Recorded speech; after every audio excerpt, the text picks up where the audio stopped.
This is Kim Meyer, host of Choose to Rise. Thanks for listening to the following broadcast on Public House Media.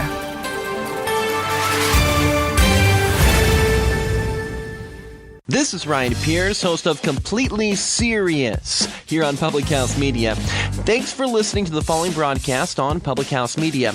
Once you're done with this episode, I hope you'll come check out my show, Completely Serious, where we talk about sports and have fun with great guests. Don't forget to subscribe on iTunes so you'll never miss an episode of Completely Serious. Thanks again for checking out the following broadcast on Public House Media.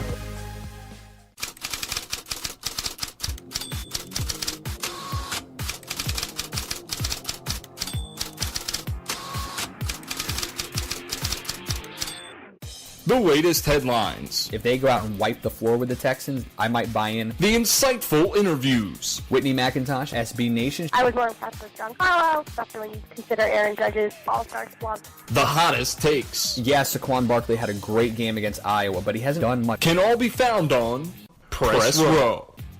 Here's your host. It's clearly time for a change. It's only a matter of time before it happens. Christian Heimel.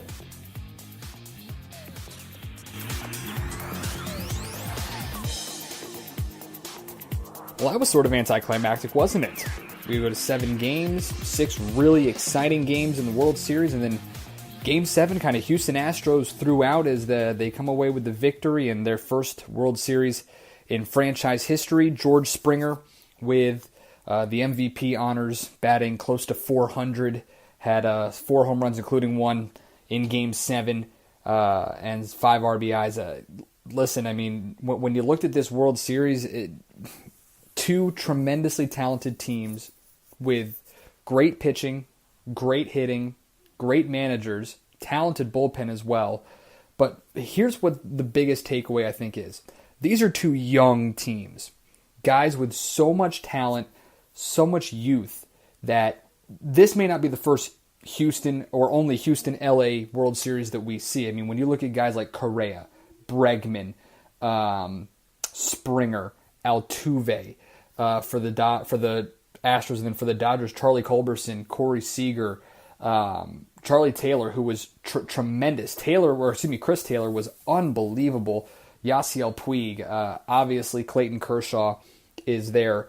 So don't be surprised if you see these 2 teams right there again next year in 2018, maybe even playing for the World Series again. But we were spoiled to a very entertaining, a very talented World Series. Sure, Game 7 may not have been as competitive as the previous 6 or as impressive and nail-biting as the previous 6, but you know what? When teams get out to a lead like that, that's what they do. And the Houston Astros have done that all year. They got out to an early lead. They didn't falter. The Dodgers, meanwhile, out to a great start at the start of the year, kind of slumped a little bit in the middle and found their way again to reach the Fall Classic. So the Dodgers' drought continues for another year. They'll now go, next year will be their 30th year without a championship if that happens.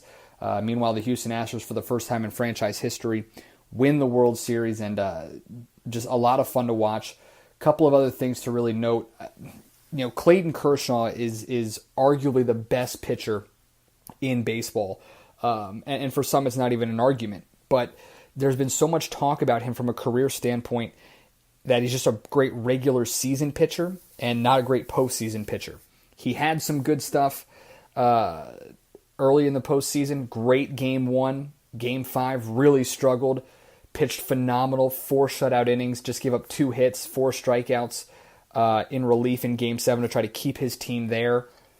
So I really kind of hope that this year, even though you take away Game 5, I really kind of hope that this year quells those Clayton Kershaw can't pitch in the big stage moments, because he really just did phenomenal. And I thought he pitched so well for the Dodgers. It just, team couldn't find a way to do it. And obviously Game 5 was an issue. And say what you will about juice balls or different baseballs, whatever, we'll touch on that in a moment. But just an unbelievable performance from him this postseason. I really hope it kind of quells some of those notions that he's, for what I've been saying, the Tony Romo of baseball, where he's great in the regular season but can't really get it done when it matters. And, give credit to the Astros. I mean, the way they went after Yu Darvish, who maybe now Yu Darvish is the guy that all those comments get made about his inability in the postseason, because he really struggled here in this World Series against these Astros, and for that matter, so did Justin Verlander in Game 6. Justin Verlander, this is an interesting stat. In 5 World Series starts, he's 0-4 with an ERA over 5. So as great as he was, and as much as he was a huge part for the Astros getting to this point and winning a World Series, the ALCS MVP, you got to give Verlander, a lot of credit, but you also got to kind of look sideways at him. But still, I mean, tremendous World Series, really exciting. One of the most exciting ones I've ever seen, and maybe the most exciting one we will ever see in baseball. We'll touch on it more next week with a couple of guests to talk some offseason news as we transition a little bit, but a big show here to get to on Press Row. I'm Christian. I'm so happy to have you guys here with us again. Don't forget to subscribe, rate, review. You can find us on Apple Podcasts, Google Play, iHeartRadio, Spreaker.com, Stitcher.com, our website, thephmedia.com. Check us out, Instagram and Twitter at PressRowPHM. Email the show, PressRowPHM@gmail.com. Or find us on Facebook at Press Row Podcast-Public House Media. A lot going on. Barrett, Sallee, CBS Sports college football writer, as well as the host of the SEC Smothered and Covered Podcast. He'll join us in a little bit. College football playoff rankings announced this past Tuesday. We'll touch on that a little bit. He's also a Heisman voter. We'll get his thoughts on just what goes into voting for a Heisman. And then Matt Creel, president of MING Magazine, a publication that I write for. All my sports opinions are there, mingmag.com. He writes as well, Creel's Fight Corner, previewing UFC 217 coming up here this weekend at Madison Square Garden. But we want to begin today with your questions. As always, we love having you guys be a part of our show here, and you can always get in touch with the show on social media as well. A couple of questions that we'll get to. Number one, Jeff on Facebook asking if the Philadelphia Eagles are now the team to beat in the NFC. 100%, I think they are. I think they're the best team. Carson Wentz, I'm fully on the bandwagon of his, as much as that pains me to say growing up a New York Giants fan, but I think the Eagles are definitely the team to beat in the NFC. The trade for Jay Ajayi earlier, I think, helps. It gives them that every down back that they lost when Darren Sproles got injured. But the defense plays fast. The running backs are talented when you got that 1-2 punch now of Ajayi and LeGarrette Blount. And then, of course, Carson Wentz playing tremendous out there at quarterback this year, and they've already got a leg up. They're already, I think, 3-0 in the NFC East, so they've already got a leg up on pretty much the rest of the competition. We'll see what happens down the stretch for them, but they've got an interesting matchup. The Seattle game is the one that kind of really makes me wary, because other than that, Philadelphia's got a pretty solid schedule the rest of the way. So I do think the Eagles are the team to beat in the NFC East. Matt on Twitter asking which World Series game was better, Game 5 or Game 2. I got to say Game 5, just because there were so many back and forth big leads. It wasn't, Game 2 was a lot of 1-run leads, 2-run leads that were easy home runs, and they're fine. But you looked at Game 5, it was a 4-0 lead. Then it was a 3-run lead. Then it was another 3-run lead. Then it was a 4-run lead. And all of a sudden, the Dodgers come back to make it 12-12, and then the Astros find a way to, as they have all year, find a way to win. And they did. And again, congratulations to the Astros on their World Series championship. And I thought, Game 5, the real big moment, when George Springer made that dive in the top of the 8th inning, that he didn't have to make that play. It's tied at 7. He doesn't have to make that play. If he keeps it in front of him, you got runners at the first and third, but he dives for it, and it's now an 8-7 game. He comes right back, leading off the next inning, and hits a home run to tie it up. So that to me just showed how much he really earned World Series MVP honors. Game 5 definitely, even though it wasn't stellar, and you look at the two pitchers who were involved in it, in Keuchel and Kershaw, and you didn't expect them both to struggle like that. Game 5 definitely the more exciting out of those two. And then last question for this show, Colin asking, going to throwback here actually. On the first podcast I mentioned, you mentioned comparing LeBron James to Magic Johnson more so than Michael Jordan. Do you still believe that? 100%. And again, I said it on the first episode. You guys can go back and check it out. But on the first episode, I said it's simply because of LeBron's skill set. He is more of a point guard than he is a shooting guard, which is what Jordan was. And I think when you look at the stats and you look at the way LeBron plays, it's much more like Magic Johnson. The fact that he can do a lot of different things, but the teams are best when he's not really taking that big shot. Jordan is great at those big shots, and that's what he was always there for. That's not necessarily what LeBron was. That's why I think the right comparison to make for LeBron is Magic Johnson. The right comparison, if you want to try to find someone to compare Jordan to, it's Kobe Bryant, or to compare to Jordan, I should say, is Kobe Bryant. Because it's just the way they played, the positions they played, the style that they play. And there's a young kid now who I think after watching him, he was injured all of last year. He's technically a rookie this year, but you watch Ben Simmons, and he's nearly 7 feet tall, and he's a point guard. And this is the amazing part. Magic Johnson, as a rookie, played center as a point guard in the NBA Finals. A point guard by trade, played center in the NBA Finals. And Ben Simmons has all the same skills. He can shoot, he can play defense, he can be a point guard. He's a 7-foot point guard. And I think just looking at his first couple of games with Philadelphia, if he's able to stay healthy, we're going to start talking about Ben Simmons in the same breath that we do guys like LeBron James and Magic Johnson. So those are going to be a lot of fun to watch. And we'll touch more on the NBA and the NHL as baseball season has now officially wrapped up again. The Astros defeating the Dodgers and winning that series 4-3 in 7 games in LA. First World Series championship in the history of the Houston Astros franchise. A lot more to talk about here on the show. Just a couple moments. Barrett Sallee, CBS college football writer, as well as the host of SEC Smothered and Covered Podcast. He joins me coming up next on Press Row. This is Press Row with Christian Heimel, a Public House Media podcast.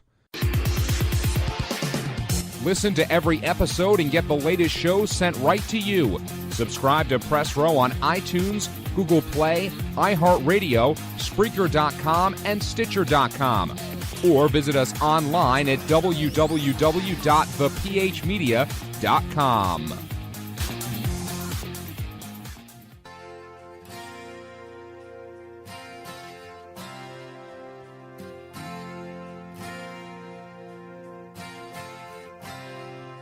She's a good girl. First college football playoff rankings coming out on Tuesday. This past Tuesday, Georgia at number 1, Alabama at 2, and then Notre Dame and Clemson rounding out the top 4. Oklahoma there at number 5, right ahead of Ohio State, who they beat earlier this year. This is the poll that actually matters because this is the one that really kind of sets up who's going to be competing for that national championship at the end of the year. Barrett Sallee, college football writer for CBSSports.com, as well as host on ESPNU, Sirius XM satellite radio, and the host of the SEC Smothered and Covered Podcast, which may be my favorite named podcast of all time. He joins us now here on the phone. And Barrett, before we get to the actual questions, take us through for folks who may not understand why that podcast has its name. How did you guys come on to SEC Smothered and Covered? Well, I live in Atlanta where there's a Waffle House on every single corner of every single street. And I grew up eating Waffle House, and I like my hash brown scattered, smothered, covered, and top, but I couldn't fit all of that, and that was probably not optimal for search engine optimization. So we settled with SEC Smothered and Covered since it seemed to flow pretty well. As a kid who grew up in the South, Smothered and Covered was always my way to go at Waffle House as well. So we appreciate the name. We appreciate the time as well here, Barrett. And I want to begin, before we get into any rankings or anything like that, with probably the biggest story to come out of this past weekend of college football, and that was the dismissal of Jim McElwain from Florida as the head coach of the Gators.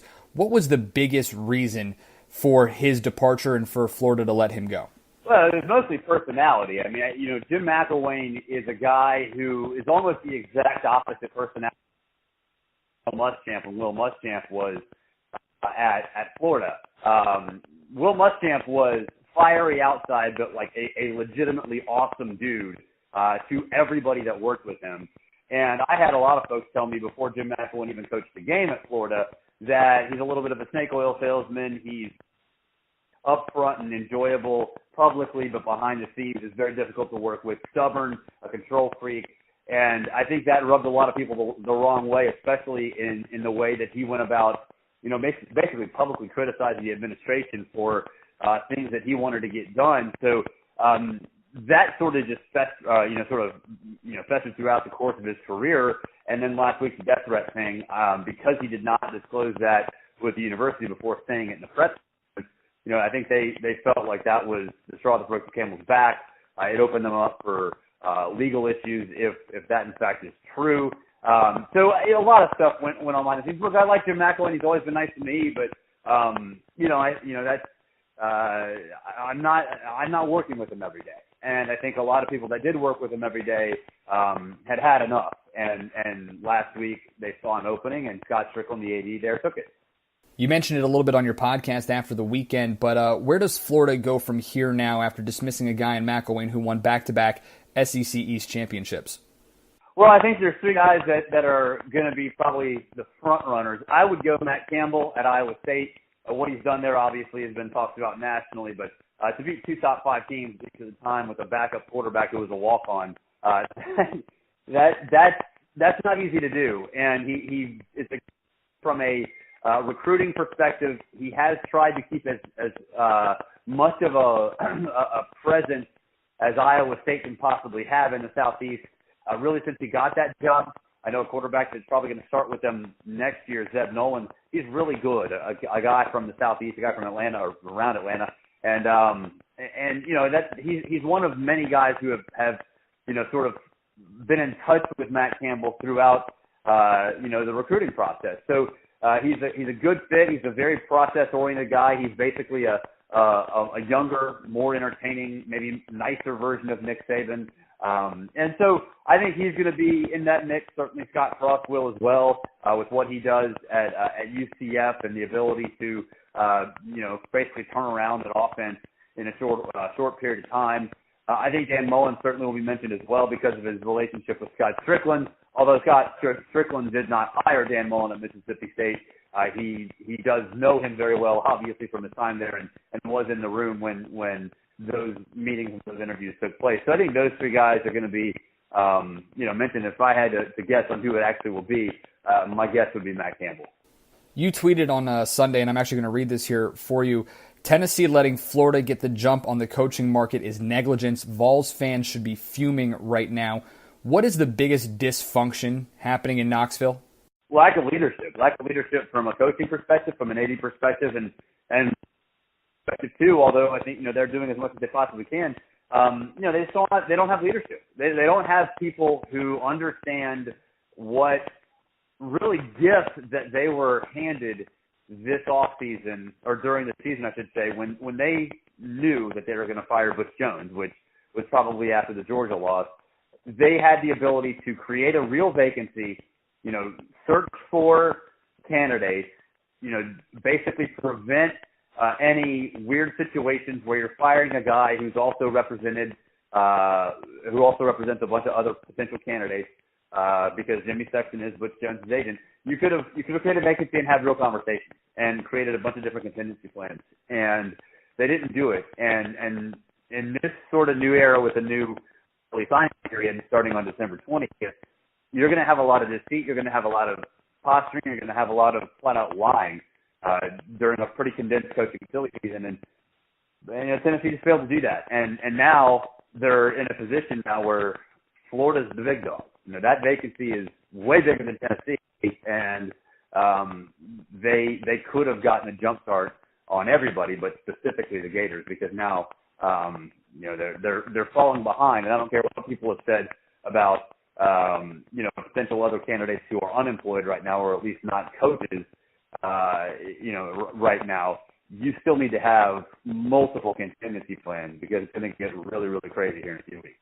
The biggest matchup probably going into this past weekend was obviously Ohio State at home against Penn State, a crazy comeback by the 6th-ranked Buckeyes to beat number 2 Penn State. What does this game say about the Big Ten, Penn State, and Ohio State? Well, I think it just says, that Ohio State really has fixed its problems. J.T. Barrett, obviously, through the air was awesome, especially in the second half in that game. And they're as legit as they come. They've actually addressed and properly fixed their problems where, when they lost to Oklahoma, I think a lot of us, including myself, said, look, they're the same team they were last year. But they fixed it, and that's great for them. That makes them a legit contender. That'll probably mean that they're going to be in the playoff conversation on Halloween night when the mountain. And for Penn State, I don't really think it says anything other than they lost a really close game on the road against a good team. And I think the folks that have said, well, Penn State's completely out of this now after one loss are forgetting recent history and basically all of the college football playoff history, because one loss in the Big Ten doesn't prevent you really from anything. It does lose you some tiebreakers, and obviously the one to Ohio State might come up huge and might prevent them from getting into the playoffs. But I don't necessarily think it says anything other than they're still a really good football team that suffered a heartbreaking defeat and now are going to have to rely on some other folks to help them get back to Indianapolis in the Big Ten championship game. Barrett, Sallee, CBSSports.com, joining us here on Press Row. You are a Heisman voter. You will have a vote coming up later this year. The top two guys who have been talked about a lot, Bryce Love at Stanford and Saquon Barkley at Penn State. This weekend, Barkley pretty much disappeared in the second half. Bryce Love obviously didn't play Thursday night in Stanford, and the offense really looked lost. What did this weekend do for you as you look towards eventually picking a Heisman winner? Well, I mean, I don't really have a Heisman vote right now. I mean, we'll vote in December when the voting system opens. But Saquon Barkley could still have a chance to get back in it. Obviously, he's a valuable part of that team, and you can make the same argument for Saquon Barkley that people are making for Bryce Love right now. That his disappearance, or in Bryce Love's case, injury, proves how valuable he is. But to me, Heisman voting is different for each individual. But for me, it's value to a team, it's video game stats, and how much your production leads to overall team success. And right now, we don't know what that overall team success is, so I can't really tell you who I think is a front runner yet, because there are a lot of teams that potentially could make the playoff or make conference championship games or whatever. I think the one thing I think that people are forgetting is that there's a pretty big game in the state of Oklahoma this weekend between Oklahoma State and Oklahoma, with two really good quarterbacks that I think will go a long way towards not only deciding which one of those two guys, Mason Rudolph and Baker Mayfield, are Heisman contenders, but also which team in that conference has an inside track to make the Big 12 championship game 2.0. So I think that game's a huge one in terms of the Heisman race, because it is a quarterback award.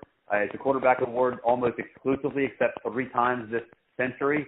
And I think those two guys with that big of a stage will have a big chance to make Heisman statements. Barrett, Sallee joining us here. You can find him on CBSSports.com as well as on ESPNU Sirius XM channel. And then, of course, the host of the SEC Smothered and Covered Podcast. One of the biggest surprises, I think, this year has been just how fast and how much Notre Dame has jumped up the national rankings, sitting at number 3 in the first college football poll. How talented is this Notre Dame squad, considering how they've decided to play defense and just run the football? They're real talented. I think talent never really was the issue. I think management and coaching was the issue, and I was a big Brian Kelly distracted this offseason, but it looks like he has, figured it out. It looks like he has become more connected to his team and done all the things that he said he was going to do this offseason. I didn't believe him then. I do believe him now. And talent never really was the issue. I mean, that offensive line with McGlinchey and Nelson, those are top 10 picks in the NFL draft. Josh Adams has been awesome for them. The way they've incorporated Brandon Wimbush into that system at quarterback has been fantastic. They've got good receivers, and then defensively, they've never really had an issue with recruiting talented players there. I think the scheme, was an issue a couple years ago with Brian Van Gorder. They obviously fixed that, look, I think Notre Dame is one of those teams when they're good, everybody maybe overinflates them a little bit, but when they're bad, everybody piles on. And the truth of the matter is that was this whole offseason was a team that was pretty good and needed some things to fall in their favor to get to where they are right now. And it was also very credit. He didn't let a 1-point loss to Georgia break that team. He didn't let the outside noise get into that locker room. And I think that's gone a long way towards helping them, get to a point right now where they're at least in this thing and, living up to, from a talent perspective, where they probably should have been all along. If Notre Dame continues on this path and you have an undefeated SEC champion, a 1-loss Big Ten champion, a 1-loss ACC or Big 12 champion, and then 11-1 Notre Dame, is it realistic to think that the Irish are in the college football playoff if they continue on this path? Well, I mean, it depends on scenarios and which teams those actually are. An undefeated SEC champion, Georgia, would actually help Notre Dame because a 1-loss non-SEC champion, Georgia, basically puts Georgia in front of Notre Dame in that pecking order. So I think that's the biggest, sort of hurdle in that scenario is is which SEC team is undefeated and which SEC team has one loss. Because if it's Georgia with one loss without a conference championship, they still block Notre Dame, and that would lead to two teams from the same conference if that is the only situation. That those are the only five contenders. And I think it, when it comes to the college football play, it always depends on landscape. It always depends on who's around and what what titles they hold, because they do factor in conference championships at the end of the season. And I don't like that, but that's the way it is. So in that situation, I think it could be that way. It just depends on really which SEC team wins out in that specific scenario and which team has one loss. Let's talk about those two SEC teams. I heard Trevor Maddich on ESPN Radio this weekend jokingly and sarcastically saying that based off resume, Alabama does not deserve to be in the top 10 because they haven't beaten anybody, and they may not have a top 25 win until potentially the SEC championship game. But with Georgia at number one in the college football playoff, how much do the Bulldogs have a right to claim that number one spot? Well, I think they should, and they do. I think they will be in the college football playoff rankings number one because they've got the best win of anybody in the country, I think. And then, I think it solves more issues than anybody else in the country as well. Alabama out of the top 10, that's ridiculous. They're still a Power 5 team that's undefeated. But his point is accurate in the sense that Alabama's schedule is pretty soft right now, based on how Florida State played, based on a lot of other things. So you look at that, what's their best win? Florida State, Fresno State, like seriously, those are two. Colorado State, those are the teams you're talking about. So, and the folks say, well, DeAndre Francois played in that Florida State game. Well, yeah, that's true. Florida State's offensive line has been hot garbage all year. So I get his point. Outside of the top 10 is ridiculous, but is it really anything that matters? No, because Alabama plays LSU this weekend. They're a top 20 team. They play Auburn, which I think will be a top 15 team, maybe even a top 10 team by the time they play the Iron Bowl. And then the SEC championship game will be, Alabama versus whoever if they get that far. And that team, probably Georgia, will be a top 10 team. So it doesn't really matter in the end. But he's right. The schedule's been pretty soft so far. He's Barrett, Sallee. You can find him, college football writer on CBSSports.com. Host on ESPNU SiriusXM channel and the host of the best named podcast we could find, SEC Smothered and Covered. Barrett, we appreciate the time. Thanks so much. Enjoy the rest of the season. All right, thanks for having me. All right, that's Barrett Sallee there. And, listen, it's really kind of depends on what happens here with the SEC. That's kind of the biggest thing. For Notre Dame to try to get in, listen, I grew up a big Notre Dame fan, and I want them in the college football playoff. I think they are in the right spot at number 3. They are. They got the best loss in the country, 1 point to Georgia. But, it all depends. I think if Georgia beats Alabama, that is the best case scenario for Notre Dame in that SEC championship. But we'll recap more of this conversation with Barrett Sallee in just a little bit. Talk as well NFL trade deadline. Matt Creel, president of MING Magazine, will join us in just a little bit. Coming up here on Press Row. This is Press Row with Christian Heimel, a Public House Media podcast. Want to be part of the show? Go to Facebook and search Press Row Podcast Public House Media, or find us on Twitter and Instagram at Press Row PHM. You can also email the program, pressrowphm@gmail.com. I got the magic in me. Every time I touch that track, it turns into gold. It's always interesting whenever these polls come out and we get excited about who's where, what team is ranked higher than the other one, and who lost to who deserves these rankings, all this type of stuff. When the college football playoff ranking got released on Tuesday night, I absolutely loved it. I think they nailed it 100%, the college football playoff committee. We heard Barrett Sallee a moment ago talking about it. Notre Dame is in that playoff as they rightfully should be. They've got the nation's best loss that I can think of, a 1-point loss to the team that the playoff committee has ranked number 1 in Georgia. So I think it's a very, very good poll there. I love Georgia at number 1 because, again, listen, I brought up Trevor Maddich because I thought it was hilarious. And at the same time, it kind of makes you think Alabama's played nobody. Georgia beat a team in the top 5. Alabama, when all is said and done, they'll probably are going to have 2 top 25 wins. But unless one of those wins is Georgia, there's really not much to put them over the Bulldogs right now. So Georgia, Alabama at 1 and 2 is the right move.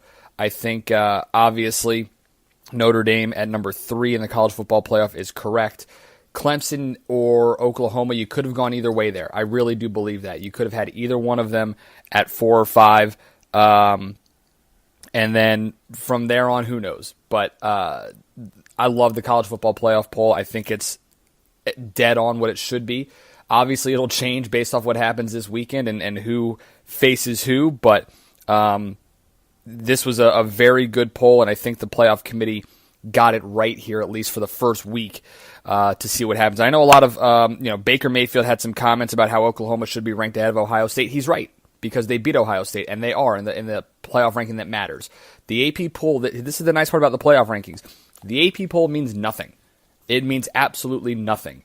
You have a committee now of 13 people who actually look at head-to-head. They look at individual stats. They look at who they've played, strength of schedule, and all that stuff. It's not a computer system anymore. It's actually human beings. And so, yes, Baker Mayfield is right. Oklahoma should be higher than Ohio State. They are. I don't know if they should be higher than Clemson. You can make a case for that. You can make a case for all of them to be ranked higher than Clemson. But Oklahoma should be higher than Ohio State. They are. It's the right move. I applaud the playoff committee for doing that, and we'll see what happens. So should be a lot of fun this weekend. Obviously, you've got some really big games that are going to decide a lot of this. So I thought it was interesting to note that they had something like 76% of teams that have been in the first poll don't make the actual playoff. But again, this is now the 4th year of the playoff. So it'll be interesting to see just how these 2 teams, or these 4 teams, I should say, finish up. But I think the playoff committee got it right. Other than maybe, and I can understand, like I said, Oklahoma being up there just because they have that win over Ohio State. Clemson with their 1 loss, I think that might be a better loss than Oklahoma's to Iowa. But yeah, I think I like it. I love the playoff poll. I think it looks good. It's the smart decision there, and it'll be fun to see what happens the rest of the way. So you're on Press Row. I'm Christian. I'm happy to have you guys here with us. Don't forget to like, subscribe, rate, review us. Apple Podcasts, Google Play, iHeartRadio, Spreaker.com, and Stitcher.com. You can also find us on Twitter and Instagram at PressRowPHM. Email the show, PressRowPHM@gmail.com. Find us on Facebook at Press Row Podcast Public House Media. And don't forget to check out all of our wonderful other podcasts as part of the Public House Media Network. We've got some fun stuff coming up. Matt Creel, president of MINGmagazine.com, is going to join us here in just a little bit. We'll touch on some fun things. Matt isn't one of the sports experts that I usually bring on, but he's a very good friend of mine and one of the guys that we love to talk sports with, an armed services veteran who started up a project that I'm a part of, MINGmag.com, where I write for a lot of sports stuff, and very knowledgeable guy in terms of MMA, and there's a huge MMA card coming up this weekend, UFC 217 at Madison Square Garden, 3 title fights, which and of course the return of Georges St. Pierre fighting for the first time in 4 years. So we'll touch on some things with Matt coming up a little bit, as well as just some other stuff that you wouldn't expect to really hear from one of our conversations. So, but I do want to touch on, obviously, the NFL trade deadline was this week, and some interesting trades to look at. Obviously, the biggest one that kind of shocked everybody was Sunday night. That was Jimmy Garoppolo being traded to the 49ers for a second-round pick. Everybody thought that the Patriots were going to hold on to Garoppolo, that they weren't going to go near him, that they weren't going to get rid of him, that he was going to be the heir apparent to Tom Brady. I firmly believe that, considering that Brady and Garoppolo have the same agent. But it seems as though Bill Belichick firmly believes, and the Patriots firmly believe, that Tom Brady is going to play for not just another 2 or 3 years, maybe another 5, 6, 7 years. So we'll see what happens here. And what makes this really interesting is the fact that the Patriots are probably going to sign Brian Hoyer, obviously, as their backup, because now Brady's the only quarterback on the roster. Julian Edelman being hurt, who played quarterback at Kansas State. He's not there, so you don't have a backup quarterback, but it looks as though they're going to fill a void there. And then the question becomes, who do the Patriots go get? Can they go get somebody? They're not going to go get Colin Kaepernick, so please don't even mention that to me. And it's Kirk Cousins is going to be a free agent at the end of this year. There are some very talented quarterbacks that it looks are starting to fall a little bit in the draft. Apparently, the Browns and Bengals, did what only the Browns and Bengals could do, and that is mess up a trade at the deadline on Tuesday to get A.J. McCarron to Cleveland. Wouldn't be surprised if the Patriots go and get him. You know that the Patriots love doing stuff like that. So that would not surprise me at all to see A.J. McCarron back in a New England uniform. A guy like Josh Allen out of Wyoming or Josh Rosen from UCLA could be that second-round pick. And I think the second-round pick is the right move because here's the thing. The Patriots want to get a highly talented player. They don't want to pay him first-round money. That's why you rarely see the Patriots have a first or a second-round pick. They're always trading out of the first round because they don't want to spend that type of money on a first-round pick. So second round makes a lot of sense. Garoppolo was a second-round pick in 2014, so you basically are just trading picks at this point, yes, a few years afterwards. But the Niners are still going to have the second or at best third worst record. So it's going to be the number 3 pick at worst in the second round, where you can still get a very quality player. You can still get a Josh Allen out of Wyoming, or depending on how far some of these guys fall, and that quarterback heir apparent to Tom Brady. So, but I was really shocked when the Patriots gave Garoppolo $10 million to be a backup quarterback. Didn't expect to see him traded. Didn't expect to see him get that contract. But this is just what the Patriots do. They have been all in on Tom Brady for the last 16 years, and it looks as though they're going to be all in on him for at least another 4 or 5. Other big trades that were there, obviously, the Dolphins giving up Jay Ajayi to the Eagles. It's a little strange considering that the Dolphins are 4-2 and right there, 4-3 and right there competing for the AFC East. But at the same time, they had a brutal showing against the Ravens. Ajayi has had knee injuries, and the Eagles need, with the injury to Darren Sproles, the Eagles need an every down back because LeGarrette Blount is not that. They need an every down back. So I think, and I mentioned MING Mag earlier. I mentioned this week. I'm fully in on the Eagles. I think they're the favorite in the NFC, not just the NFC East, but the NFC as a whole to make it to the Super Bowl. And a guy like Ajayi, if he's able to adapt into that offense, adds another threat. And I think it's absolutely perfect. I think it's a good fit for them. Same thing with Kelvin Benjamin going from the Panthers to the Buffalo Bills. The Panthers have weapons. Devin Funchess is a great talent at wideout. Christian McCaffrey's being used somewhat in that slot type role. Ed Dixon as a tight end is great. The Panthers now have some younger talent they can actually get playing, and Kelvin Benjamin at 6'5", he becomes a deep threat now for the Bills, who don't have one ever since they got rid of Sammy Watkins earlier this year, and then had Jordan Matthews, who that was just the weirdest thing in the world. Jordan Matthews gets traded to the Buffalo Bills and then retires. So they haven't had anybody. Their team as a whole dead last in the NFL in receptions for Buffalo. So they don't have anybody to really go out there and catch from Tyrod Taylor. And that, I think, is a big move for them to be able to get Kelvin Benjamin. So those 3 are really important. But the trade that I think kind of really wins a lot for people is the Seattle Seahawks trading to get Dwayne Brown from the Texans, giving up Jeremy Lane.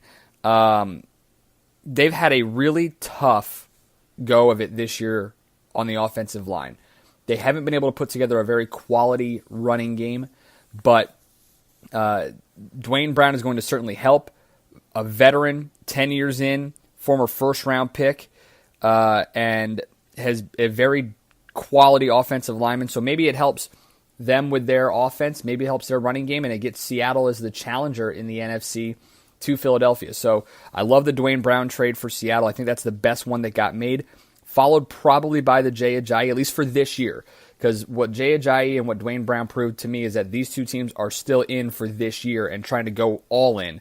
And I think that's the right move. And then Jimmy Garoppolo, maybe the most surprising trade, but when you really kind of look at it, it makes a lot of sense. So a lot of fun, the trade deadline. I think this is one of the busier trade deadlines we've had in the NFL in recent memory, but it's going to shake things out quite a bit. We're excited to see what happens for it, and excited to see what the rest of the season has to hold.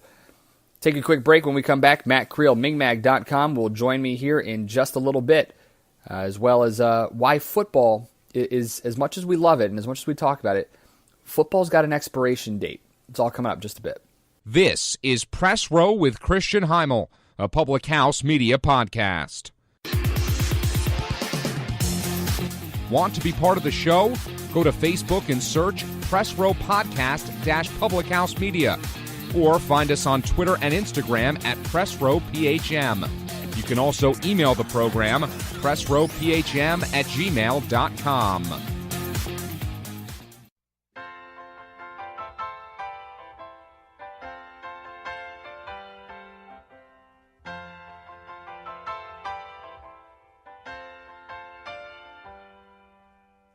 Bit of fun show recapping a lot of some really big storylines over the past week in sports, but also one of the things we like to do is preview some of the bigger things coming up, and one of them is, of course, UFC 217, and a good friend of mine who we talk a lot of sports with is Matt Creel, president of MING Magazine, and if you don't like listening to the sound of my voice, you can read my opinions on mingmag.com. El Presidente, Matt Creel joining us here. Matt, thanks a lot for the time.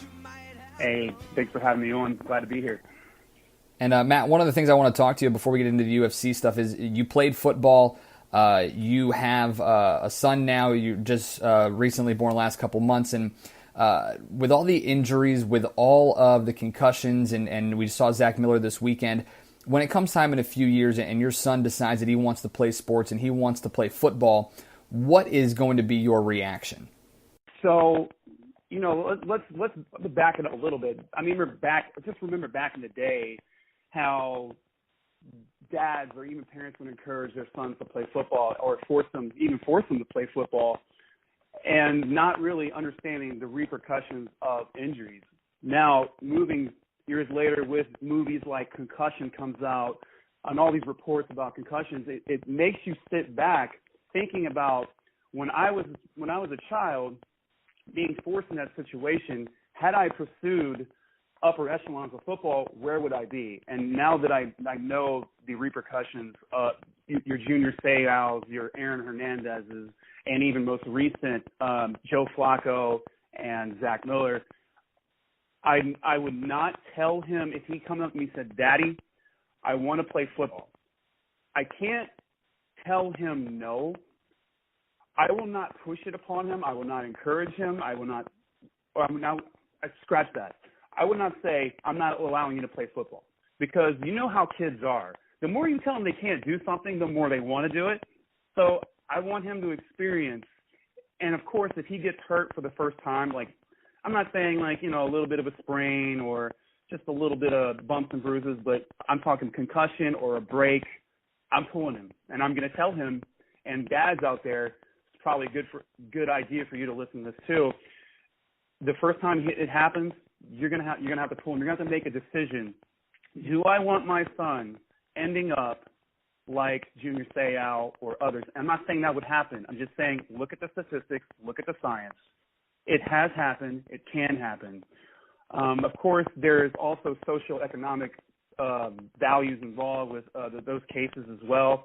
But you got to start thinking about the long haul, because you got to understand these kids start playing, these NFL players start playing from the age of 6 years old, full contact football. They're in Pop Warner and they're in the other little leagues and high school and college, and they're doing 2-a-days, sometimes 3-a-days. They're in training camps. I mean, the football consumes their life. And how many hits are they taking? It may not be large hits. It may be small, tiny hits that your brain moves every time you take a shot in the head. It moves a little bit. But those major concussions is what you also have to be concerned about. So in that respect, to answer your question in short, Christian, I would let him play if he asked me, but I'm not going to push him into it. You brought up the science, and maybe that's a tool to help more than anything else. And I've seen areas around the country where it's flag football until 12 or 13. Are there ways football can help itself here in terms of safety?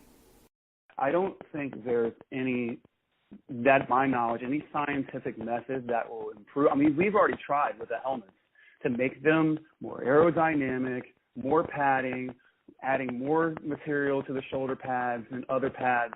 I just don't see it happening yet. Maybe we're not there yet. Maybe 20 years down the road, maybe 30 years. But as of right now, I think to better vet the process, you have to start them later. Because let's think about this. What's your age when your prefrontal cortex develops? You're like 26. Am I correct? I'm not saying you should start them that late. That's actually ridiculous. That's past the age of college. I would say that the later the better from them taking hits to the head, because when you take damage to that prefrontal cortex and it doesn't develop, you take a lot of damage. I'm using Aaron Hernandez as an example. Taking a lot of damage, it can have adverse effects, and it really does slow brain development. So that's another thing to think about. But again, to answer your question in short, I would go definitely with starting them later. Last thing I want to touch on from football, and then we'll get to the real reason we had you on here, is the declining ratings, the social demonstrations, the injuries, all of that stuff. Is football a sport with an expiration date? As of right now, if they don't bear down and do something about it, I honestly do believe that there is an expiration date on football. And it's so strange that you asked this question, because I remember when I was a kid, it was like in 8th grade, I was reading this book called The Last Super Bowl. And I don't really remember the whole entire plot. I do remember the reasoning behind the last Super Bowl is it lost popularity because it was an overkill. And what I mean by overkill, now look how many football games are on. You got your Thursday night football, and you got your Sunday night football, and you got your Monday night football, and you even got Sunday during the day. You even got college football. So it's honestly probably we're overstimulated with it. And so you add the mixture of jacking up prices in vending, jacking up prices in parking, and the tickets, and the combination of injuries. And it's weird. It's like we don't want to see too many injuries, but then again, it's like, okay, the rules are so strict to the point where we don't even, A, don't know what a catch is, B, not quite sure how we can tackle a quarterback. So you add all these variables, and it's creating one big heaping pile of mediocrity, and even the quality of play is dying down.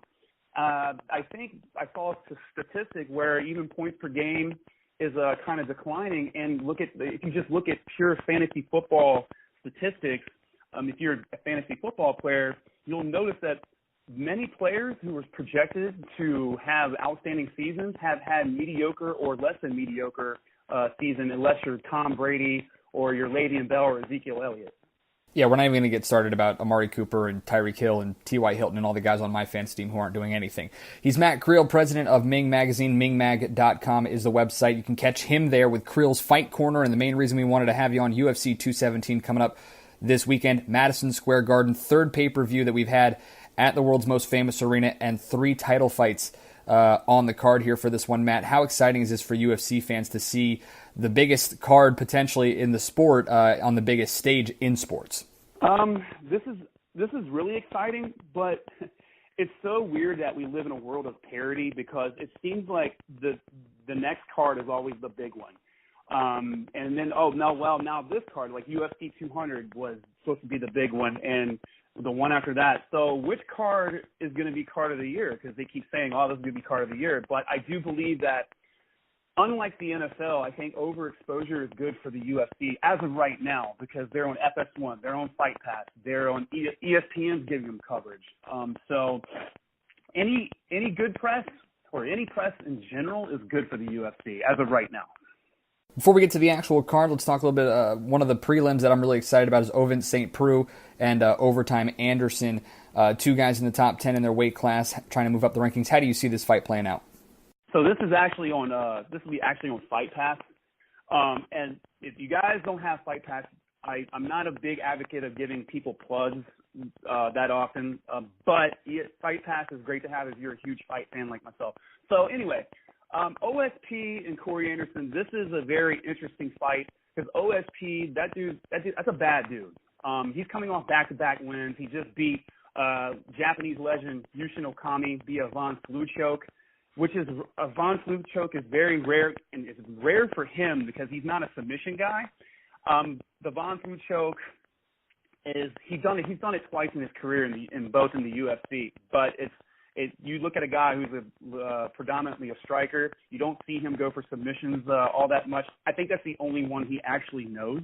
But looking to Corey Anderson, you know, he's got a good resume, former Ultimate Fighter winner. He's good buddies with MMA legend Ben Askren. He fights out of Dick Rufus's camp. He's a really good wrestler because he's learned from, like I said, the best Ben Askren.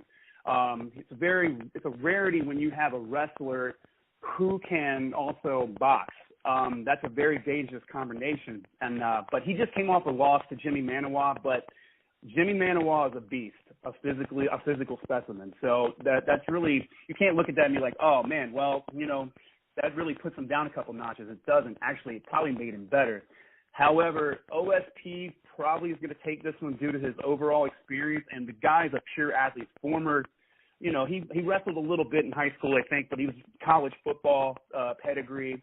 He's that pure athleticism. He reminds me kind of like a Haitian version of Tyron Woodley. So we can go with that, and I think he takes Anderson, and I think he KOs Anderson, actually. On to the main card now, and I feel like when we talk about card of the year, you need to have names that not just your diehard MMA fans know, but maybe the fringe fans know, and this card has that. And the first fight that they're going to see is Big Rig Johnny Hendricks in this fight, and a guy who at 18-7, I feel like his career hasn't gotten to where it should. But for folks who know the name Johnny Hendricks, just can't figure out why, evaluate him and preview this fight. So Big Rig, Oklahoma State wrestler, Division I, has a great pedigree. He's former champion in the 170 division. The reason he has fallen off, he had trouble making weight as he got older. I mean, he is 34 years old, and this situation is not going to get better for him. I think his skills are slipping. I mean, let's be honest, that left hand is still dangerous. His wrestling still top of the line. But your skills, the last thing to go when you get older is your power. So if he still has that left hand, it still gives him a shot. He can knock anybody out at any given time. However, this kid that's coming up, 26-year-old Brazilian KO knockout artist, Paulo Borrachina, I mean, he matches Johnny's punching power. To be honest, I like Paulo. He's bigger, he's faster, he's stronger, and Hendricks has appeared to lost a step or two. And I think Paulo KOs Big Rig in epic fashion, but I also think this is Johnny's last chance, and it's unfortunate. I love Big Rig. I honestly believe he beat George St. Pierre in that title fight. He also ultimately wound up winning it, the vacant title against Robbie Lawler, but then Robbie Lawler beat him in the rematch, and then he's lost 4 out of his last 5. So if he gets cut, I honestly won't be surprised. But then again, he has the name and he has that left hand. So at any given moment, he can really reclaim and try to put his name back in the top 10. Strange to think this could be his last fight in the UFC for Johnny Hendricks. We go from a career that could be potentially ending to one that if it's not on the precipice, it's right there at the precipice, and that is one of my favorite newer fighters in Stephen Wonderboy Thompson against Jorge Masvidal. This fight really, it's a title shot for Wonderboy if he wins, isn't it? Yeah, it is. It puts him right back up there with Tyron Woodley. And I want to see them guys fight again. The first one was a draw. The second one, you look at it like, well, maybe it could have went either way. But this is the thing. People think that Stephen Wonderboy Thompson is a young dude. He's not. He's in his 30s. But the reason why he's so good and he fights with such raw energy, he's an accomplished kickboxer. But also so is Jorge Masvidal. Like, this guy matches him in power. Maybe not so much in technique, but definitely in power. And also, like, Jorge used to fight people on YouTube against Kimbo Slice's boys. But he moved on from that to create a name of himself. And I think this fight right here, whoever wins this fight, in my opinion, is going to get a shot at Tyron Woodley. But I think at the end, it just ends up as a brawl.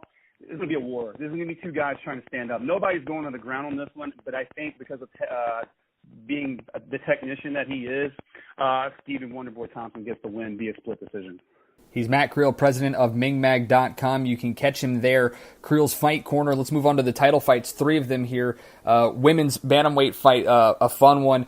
Thug Rose against the champion JJ, who is one of the top pound-for-pound fighters. What do you think about this one? Because this is a fight in which Joanna, the champion, is heavily favored. She's a huge favorite, and she should be.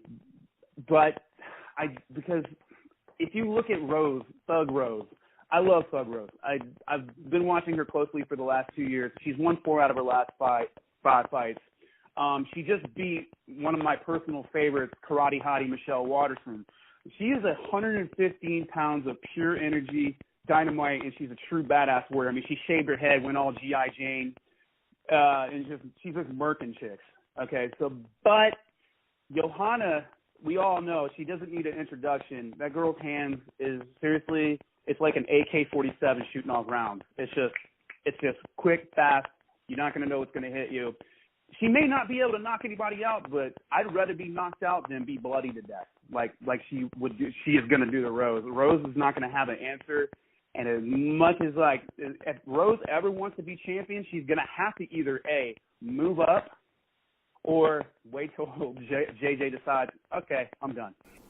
Moving on to the co-main event here, Cody Garbrandt defending against TJ Dillashaw in the bantamweight division. And I love these guys because not only do they have serious power, but these boys move, and they move fast. Do they ever, man? This could be fight of the year. And I'm going to tell you why. These guys are former friends and teammates on Uriah Fair's Team Alpha Male, and they are going to throw down. I'm not going to speculate on why they have bad blood because I don't really know which side is telling the truth, and I only deal in absolutes, but I do know they don't like each other. And I think it mostly comes down to TJ leaving Alpha Male to train with former Alpha Male coach and former UFC fighter Dwayne Ludwig. TJ is a former wrestler at Cal State Fullerton, and he's the former champion himself. He won back-to-back fights, and, you know, he lost his title to Dominique Cruz. And speaking of old Dom, Cody dominated him in, legendary fashion. I've never seen Dominique Cruz get dominated quite like that. Matter of fact, I've never seen him get dominated at all. And Cody Garbrandt, who wasn't really, he was known but not that known, comes in, destroys him as if Dom was just an amateur. But Cody and TJ have this animosity towards each other. It's almost like it feels WWE scripted. Then you look at it, but it also feels kind of like Rumble in the Jungle-esque too, because there's two sides of fans. They're like, oh man, this stuff is real. They really hate each other. Then the other side's like, no, this is all scripted. They're just trying to sell a fight. If they're just trying to sell a fight and this is all fake, they're doing an excellent job because they have us all fooled. But I think in the end, TJ is going to try to establish his wrestling much like Dom was going to do. But Cody is going to do the exact same thing to him that he did to Dominique, is use his boxing, his footwork, his breakdancing skills, and he's going to dispatch Dom. And, of course, Cody, they're yet to be taken down in his 11 UFC fights. Moving on to the main event, a fight that I'm so upset that is actually happening. GSP coming out of retirement, quote-unquote, to earn a title fight in a division he has not fought in. He has never held a title in. And he fights Michael Bisping, a guy who I feel has been ducking a couple of better championship opportunities here. I know you love GSP, and you and I can fight about that all day long, but these are just two guys that, say what you will, I'm kind of excited to see them go at each other. Right. I'm excited too. I don't think I'm as excited as I should be, even though GSP is my GOAT. Like, he's my favorite fighter of all time. I know people calling me, oh, he doesn't finish. He's not a finisher. He's boring. He lays on people. This is one thing that people don't really realize, casual fans or, diehard fans alike. GSP can take somebody's strengths and use it against them and be better at it than them. He's shown it numerous times. Back early in his career, he lost to Matt the Terracera, but I think what he learned from that drove him to become just so damn technically sound that he wouldn't lose again. And like I said earlier, I think he should have lost to Johnny Hendricks, but I think that GSP was uninterested in the fight. I think he retired right after, so that I think that was more or less like, nah, I don't really care. But I think GSP is coming back into an interesting situation because it's so strange how this game changed in 4 years since he's been gone. The competition pool is so much thicker now, and Michael Bisping is not the same fighter he was 4 or 5 years ago. He's not the same guy that won the Ultimate Fighter. He's not the same guy that got knocked out by Dan Henderson. He's this guy that has somehow found the ability to stuff takedowns, use his expert boxing to really take it to people. And I think that because of age and being rusty, GSP is going to have a really rough time dealing with Bisping's hands. And I know I said this. I said that GSP was going to win months ago. But looking at Bisping closer, I think Bisping is going to win, but it's going to be a decision. But I think Bisping's going to get the better of him. He's Matt Creel, president of MING Magazine. MingMag.com is the website. Matt, I write for you guys. You write, obviously. I know a bunch of the guys, friends of mine. A lot of you guys are active duty or armed services veterans. But for the folks who maybe haven't had a chance to check out our stuff, give us a little bit of an overview of what MING Magazine really is. So what MING is about, over a year ago, a few of the fellows and I decided, that masculinity, I wouldn't say it's being infringed upon. I think it's just, it's being called names like toxic masculinity. And we were like, you know what? Men have lost their way as far as learning basic skills and having conversations about manly things. And in no way, shape, or form have we ever excluded women. Women are very much encouraged to read our site because it can help them too. But we built this on the basis that men have lost their way. We want to make better men, or men better men, and also women better women. And if you come and read and contribute, but you come to our site, you sign up, you get our newsletter, you get our articles. I guarantee you will, walking away from the site, you will learn something. And that's what I think the premise of MING has created. We want to educate, make better men and women. So I had to stress in women because we've had a lot of confusion, and also that's probably our fault. We could have put out something that said, we're all about it, but now we do have it in a mission statement. It's for everyone. So don't get discouraged, and we will put out more content. And it's only going to get better from here. I know I'm rambling right now, but I'm really excited about this project. I'm really excited about Ming, and I want everybody here listening to go on, like us on Facebook, read our stuff, hit follow on Twitter, hit follow on Instagram. All our handles are on our Facebook page. Just go there, and I cannot stress enough that you will walk away feeling better about yourself. Matt Creel, president of MING Magazine. Check him out, Creel's Fight Corner, mingmag.com. Matt, thanks a lot. Enjoy the fights. Hey, man, do the same.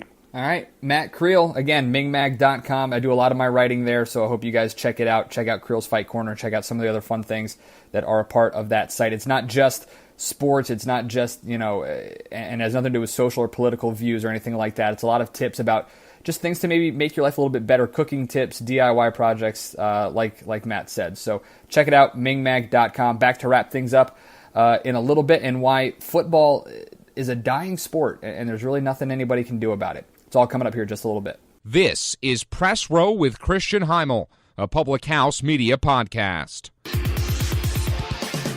Listen to every episode and get the latest shows sent right to you.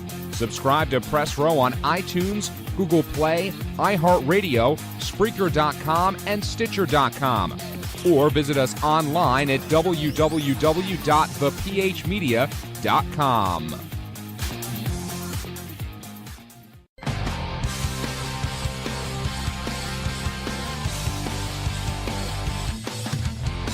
Wrap things up here on this edition of Press Row, first episode of November, November 2nd, 2017. Big week so far, lots of stuff in the NFL trade deadline. Jimmy Garoppolo to the Niners, Jay Ajayi to the Eagles, Dwayne Brown to the Seahawks, Kelvin Benjamin to the Bills.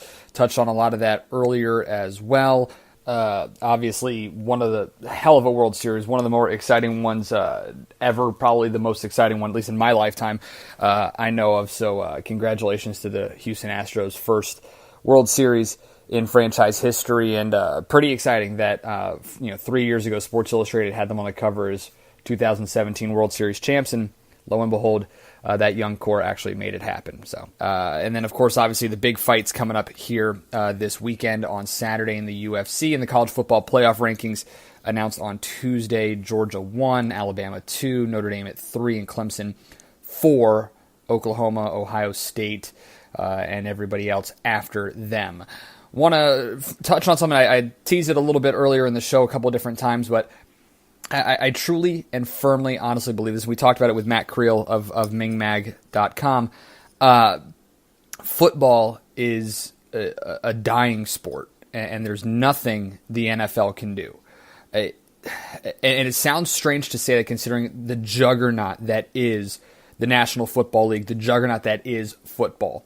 But when you look at it, this year more than anything else, our society has started to get really annoyed with social activism of players, not just football players, but in general. It seems as though it's very similar to Hollywood and people saying, oh, you're an actor, stay out of politics. The whole stick to sports narrative has really come in here, and stick to acting or stick to whatever it is that your job is has really become part of the national discussion, whether we like it or not, or whether it's relevant or not. I've said multiple times on this show, it makes absolutely zero sense. But when you look at the social awareness or social activism of players, that is really kind of perceived to annoy the mass majority of Americans. You look at, honestly, the declining play on the field. There have been some bad football games. There have already been more games through the first half of this season where teams did not score a single touchdown than there were all of last season. So there have been some bad football. Injuries over the last couple of years. Obviously, the movie Concussion and the biggest focus on player health after they have finished playing has become a very huge topic in recent years. And then when you look at gruesome injuries like we saw from Darren Sproles, Zach Miller this weekend, so many gruesome injuries, the fear of parents letting their kids play.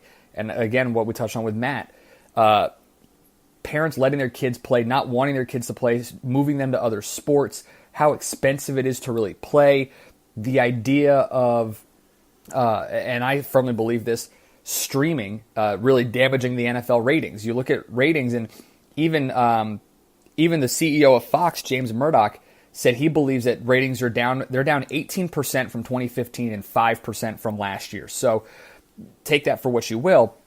And Matt even mentioned this, but it's an overproliferation, oversaturation of football. There are too many opportunities, too many places to see football, too many dates and times, and you can watch on your phone, your tablet, your computer, or your TV. So ratings going down, prices going up. Football is a dying sport for many reasons, all of those reasons. You look at the college game as well. The college game is surviving simply for one reason: boosters. There's a sense of pride when you go to a big name school like in Alabama, in Oklahoma, Wisconsin, Nebraska, Ohio State, even Rutgers, which is a terrible football program, Maryland, terrible football program right now. But to be an alumnus of those universities, you have a sense of pride where you're going to give money to keep those programs around. You don't need that in the NFL. Just because you're a New York Giants fan or a Dallas Cowboys fan, you're not going to give money to save the program. You're not going to do that. What you're going to do is buy a ticket to go to a game, or you're going to go to a bar and watch it, or you're going to stay at home and watch it. And if you live in Seattle and your favorite team is the Jaguars, you're not sending money to keep them alive. You're not doing that. But if you're an Iowa State fan who lives in Lubbock, Texas, you are going to send money. So that's why college football can survive and probably would survive, at least until we get to a breaking point of paid athletes. And eventually you may get students and 16 and 17-year-old kids who are two-way athletes and go, you know what? I would rather go play basketball overseas or get drafted right out of high school in baseball than go and play football because I can make my money now. Or I'm not going to get hurt as easily playing baseball or basketball as I would playing football.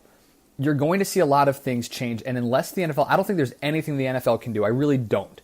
Because there's just too much going on. And the amount of money the NFL is spending just to be on Fox, CBS, NBC, ESPN once a week. The NFL Network. How much money the NFL is spending on all these things, combined with social awareness issues that the public has, injuries that so many parents are starting to freak out about and won't let their kids go near, rightfully so, won't let their kids go near football. Ratings drops because of so many different chances and ways to watch football. Rising ticket prices, rising concession prices, parking prices as well for all these new stadiums that they're trying to build. The NFL, unfortunately, and football, I think, as a whole, is dying. Now, I'm not saying it's going to happen in the next 2-3 years. This is decades down the road. But the NFL and football itself are starting that decline towards irrelevance, towards where they're not going to be around anymore. Football is a sport with an expiration date. The problem is, none of us know what that expiration date is. None of us know if we're going to be able to actually help that out. Scary thing to think of, but it's true. Fun show this week. Glad to have you guys as a part of it. Don't forget you can check us out on Twitter and Instagram at PressRowPHM. Find us on Facebook, Press Row Podcast Public House Media. Email the show as well, PressRowPHM@gmail.com. Please subscribe, rate, review, share us with all your friends and family. Apple Podcasts, Google Play, iHeartRadio, Spreaker.com, Stitcher.com, and of course you can always find us on our website, thephmedia.com. Check out all of our Public House Media podcasts. So thankful to have Matt Creel of MING Magazine joining us, as well as Barrett Sallee of CBSSports.com, as well as the SEC Smothered and Covered Podcast, ESPNU on Sirius XM as well. Enjoy what will be a fun weekend in sports, and until next week, I'll see you on Press Row.